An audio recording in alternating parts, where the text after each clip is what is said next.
Би 2010 оноос хойш бодибилдингийн тэмцээнд орж ирсэн. Анхны дэлхийн аварга маань байсан. Фитнес ангиллаар болохоор хүрэл медалийн атлетик физик ангиллд болохоор алтан медаль аваад ирлээ. Баяртай байна.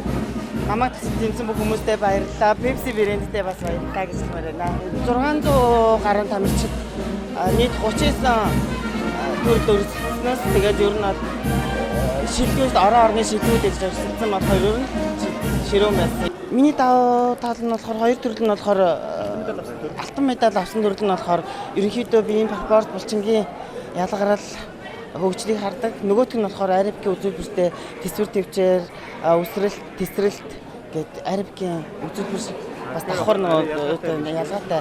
Нэг нь болохоор үзүүлбэртэй, нөгөөх нь үзүүлбэргүй жинхэнэ цэвэр булчингийн ялгарал биеийн спорт харуулах. Улсын 3 удаагийн аварга болж исэн. Тэгээд 2011 онд болохоор бас Тайланд руу Ази аваргад яваад бас 2 хос цомтой ирж исэн тусгай барай. Тэгээд тэрнээс хойш жоохон олон улсын тэмцээнд завсарж байгаад энэ жил зүтгэсэн. Завхан аймгийн Ургамал сумд төрж өссөн. Одоо суугуул нутаг бол Дархан уулын аймаг байгаа. Дархандаа би өөрөө фитнес ижилүүлээд тэндээ дэлхийн сургалтаа тэгээд тэмцээн орлогын орохоор энд ирээд оролцсон.